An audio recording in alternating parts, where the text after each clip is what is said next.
Hi guys, my name is David and welcome back to my channel. So before I get into today's video, I just want to try another one of these, well, sort of Harry Potter drinks that I got for my birthday, or bought on my birthday rather.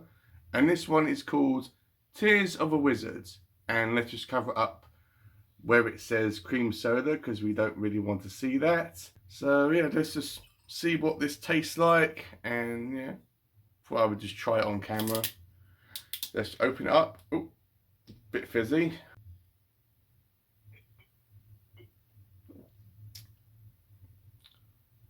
Yeah, it just tastes like a real cheap, slightly sweet cream soda that has a strong aftertaste. So, not bad. So guys, today I'm going to be talking about a book, obviously, that I was extremely excited to read. Extremely excited to get to this book. As it is written by a fellow booktuber slash authortuber. This is not the first book that this individual has written. She's written numerous other books, as well as taken part in numerous booktube or horrortube booktube anthologies. But this is her most recent book, and I was beyond excited, and that book being Code Red by R. St. Clair, or Regina St. Clair. This comes from our very own one and only Regina's Haunted Library, and I bought this, I think it came out at the end of August, and I bought it on my Kindle. In fact, I pre-ordered it, and at the time you could only get it on Kindle, but now you can get it on Kindle and paperback. She didn't ask me to review this, but I wanted to because, I mean, look at the cover, it looks freaking insane. So despite how I feel about Regina as a person and her channel, I'm not going to let that, sway me in what I think about her book. So this is going to be a unbiased personal opinion. As always, this is going to be a spoiler-free video, and this is just going to be my own thoughts and feelings regarding this book. Also, I'll have a link down below to Regina's channel, so please check her out. She is so underappreciated. So underappreciated. So I would really highly recommend that you go and check her out. So Code Red is a vampire story. So this story is written in such a good way. I've never felt so immersed in a horror book for a while. It's really easy to understand. It flows at a steady pace. It isn't extremely bloody and gory on every single page. It's not about people getting their throats ripped out and vampires drinking gallons and gallons of blood on every single page. It's more of the characters and their journey and their experiences while dealing with these vampires. And when I was reading this, I must admit, despite how much I absolutely loved reading this book, when I was going through it, I was thinking, okay, this is really good, I'm really loving these characters, but nothing really scary has happened. But it's a slow build-up, guys. It's a slow build-up until about the second half of the book where, the real, stuff hits the fan. And because this book is set around the American culture, and being a fellow British guy, there were terms in this book that I either didn't know what they meant, or I had a vague idea, so I had to say, oh well, that's pretty much what that term meant. But it didn't really upset or spoil my experience reading this book, not knowing what exactly the terms meant. The gore in this book is so bloody and horrific. It doesn't hold back. Loads of people get killed, and these vampires are very vicious and cruel, but they do have an intellect. They can plan stuff, which is nice for them not to be like mindless killing machines. So this book opens up by introducing us to a mother and a father who are taking their son or driving their son to a asylum called Wormwood. So their son Kyle has been diagnosed with a disease or a symptom called Renfield. Now, Kyle believes, and his doctors believe, that Kyle thinks that he's a vampire. He's considered himself to be a vampire, and that's their diagnosis for that is called Renfield. And the conclusion is that they say, oh, there's a doctor up in this asylum called Wormwood who is an expert in this, and he's the best person to treat your son.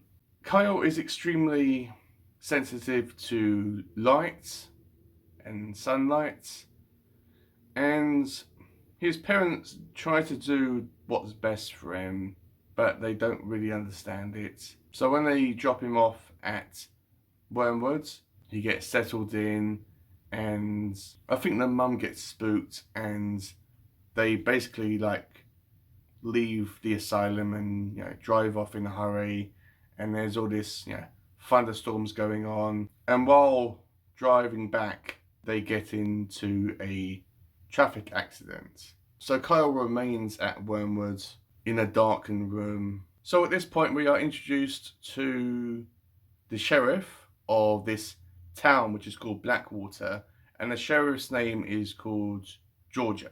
She is a black woman who at times struggles to stamp her authority on being the only black woman as a sheriff. She's very strong, she's very independent, but at the same time she struggles kind of to not just be a woman but be a black woman in power. But she's a very, very strong and nice lady. And the town of Blackwater doesn't really need that big of a police force. It's a very small, tight town. But she does her best with it, and I think everyone knows her and respects her to a certain extent anyway. And she even witnesses this accident from Kyle's parents, and she tries to investigate about why this happened. Also, we discover a new character called Bobby Jean. She is a nurse, or a assistant nurse at Wormwood, and Wormwood Asylum isn't an evil place. I think it intentionally wants to be good. It wants to do the right thing. It doesn't have any mysterious or dodgy practices. None of the doctors or staff are evil as such. And she's just going about her day-to-day business and wants to save up her money to go to beauty school. But one day she gets bitten on the thigh by Kyle, and it bleeds, and she's trying to watch it and keep an eye on it. And she's actually living with her grandfather, who is called Silas. Sorry if I mispronounced that, but that's probably the best I can actually get it. He is basically a grumpy old man type of character. He was a soldier in the Vietnam War, or Nam, and he spends all of his time in the trailer on the porch playing his banjo, I think it is, and reminiscing about his time in the war with his shotgun near him. He's very protective over Bobby Jean, and he's very sarcastic, but he's very senile, if that made any sense. We do find out about where Bobby Jean's father and mother are, or what happened to them, but I won't say that for this video. And Bobby Jean has a somewhat overprotective sort of boyfriend called Donnie, and when I say sort of, she even refers to Donnie as sort of her boyfriend. It's more of a rough and tumble type of relationship where they meet up every now and then for a kiss, and they cuddle and a bit more in the back of his van, I think it is, or truck. And I do think that they both love each other At first, I wasn't sure about what to make of Donnie. I thought he was a bit, controlling and demeaning, and thought he was above Bobby Jean. But as the book goes on, that's just his character, I think, and he secretly loves and wants to protect her. So our characters have to meet up and team up to fight against this threat of these vampires. And we do know why the book is called Code Red, but I won't say that for this video. I'll leave it as a surprise, but there is a purpose about why it's called Code Red. There is this individual called Barney, which Bobby Jean encounters, and he seems very nice. He seems very friendly. They go on, I wouldn't say dates, but they go to the local diner and have coffee and all that stuff and be friends and all that stuff. But Barney has hidden agendas. I won't say whether they're good or bad, but there is more to Barney than meets the eye. And there's also this organization, this shady organization that should always be in horror books, that is doing all these experiments on blood. It kind of reminded me a lot about Frankenstein, with Victor Frankenstein, like trying to play God. And when the vampires are attacking, some of the characters even try to struggle with the fact that they are vampires. Like, I know that the sheriff, Georgia, struggles to believe that they are vampires and just thinks they're just crazy people. They don't turn into bats, but they are very agile and quick. And they try to deceive our main characters by empathizing with them and trying to get their guard down so they can attack. And it's just about them trying to survive this and trying to beat them. They believe that if they destroy and kill the head vampire, all the other vampires will die. So that is just their main goal, is to find the top vampire, destroy him, save the world, and all that, without dying in the process. So this book, despite it not being 100% perfect, is pretty much close enough. This was extremely enjoyable. I think the only downside I had was, as I said, it's a slow build up until all the scary stuff happens.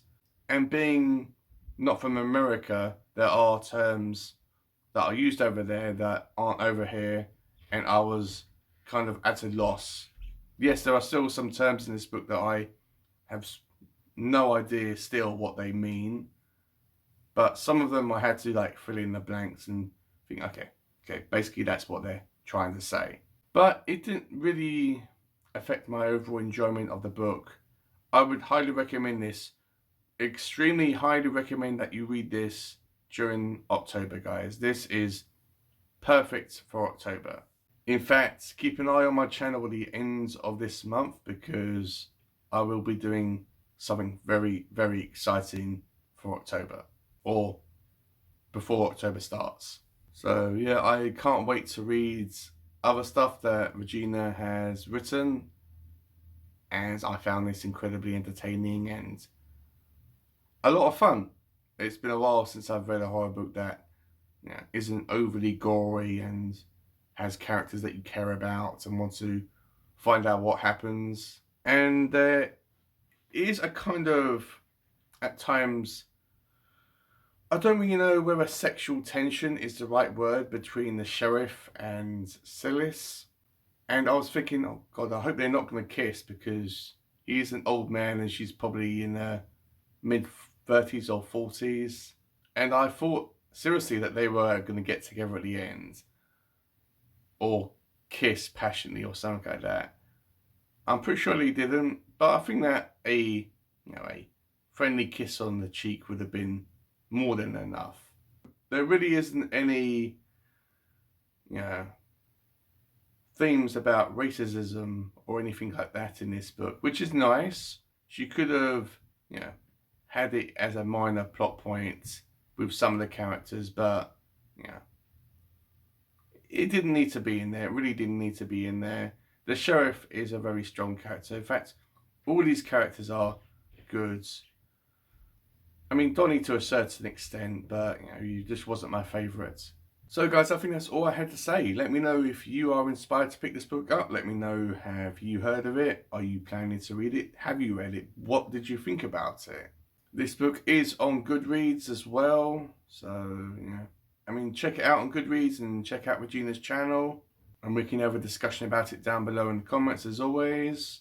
I think I've droned on for long enough, so I better let you guys go. So yeah, I'll see you guys in my next video. Bye.